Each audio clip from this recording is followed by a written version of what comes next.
Benzo Production. Forlan Winnie Ruru Scotty 9 Moposit again. mazuva nokungoshila shila wai ndine mubvunzo ndakatadze Neskirira chibalance manje ini yanda nemabalance Bozdani daiva ndapinda nemoyo asi wakatadza kuzvinzwisisa. Daiva ndapinda nefungwa asi wakatadza kuzvinzwisisa. Daiva ndapinda nemoyo asi wakatadza kuzvinzwisisa. Goodbye, bye bye, enda zvako safone. Funga bebi ndiwe wandaigata newe kwama dzangu zvose nekumabhururu. Ndaiti ndiwe chimoko changu, ndaigara ndichikuposta paig, pastatus ndaikuisa zuva nezuva, kana pafacebook inga wanozviziva.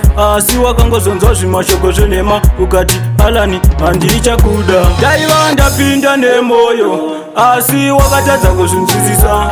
Daiva ndapinda nefungwa asi wakatadza kuzvinzwisisa. Daiva ndapinda nemoyo asi wakatadza kuzvinzwisisa. Goodbye, bye bye, enda zvako safone. sori kani moyo chirandu ndiwe mudiwa wandinoda shungu gare uri petko pongu mashoko ndakanzwa asi ndakazogaya kuti wangu waudaro. I'm sorry ndanga ndatafurika mfunge moyo mune rudo runosipa Daiva ndapinda nemoyo asi wakatadza kuzvinzwisisa.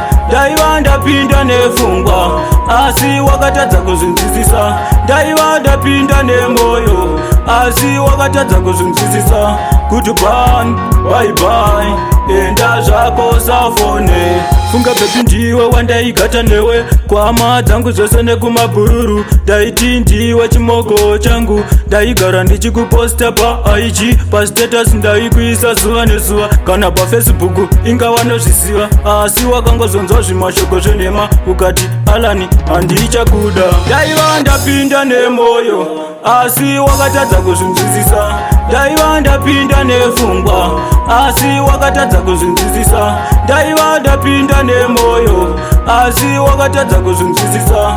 Goodbye, bye bye, enda zvako safone. sori kani moyo chirandu ndiwe mudiwa wandinoda shungu gare uri petko pongu mashoko ndakanzwa asi ndakazogaya kuti wangu waudaro. I'm sorry ndanga ndatafurika mfunge moyo mune rudo runosipa Daiva ndapinda nemoyo asi wakatadza kuzvinzwisisa. Daiva ndapinda nefungwa asi wakatadza kuzvinzwisisa. Daiva ndapinda nemoyo asi wakatadza kuzvinzwisisa. Goodbye, bye bye, enda zvako safone. Daiva ndapinda nemoyo asi wakatadza kuzvinzwisisa. Daiva ndapinda nefungwa asi wakatadza kuzvinzwisisa. Daiva ndapinda nemoyo asi wakatadza kuzvinzwisisa. Goodbye, bye bye, enda zvako safone. Yesaya big boy star pamutare, usazopinda nemoyo unorwadziwa. Mukoma Benzo oya sei Limani Fire pabhikita yatenda hangu Benzo Production.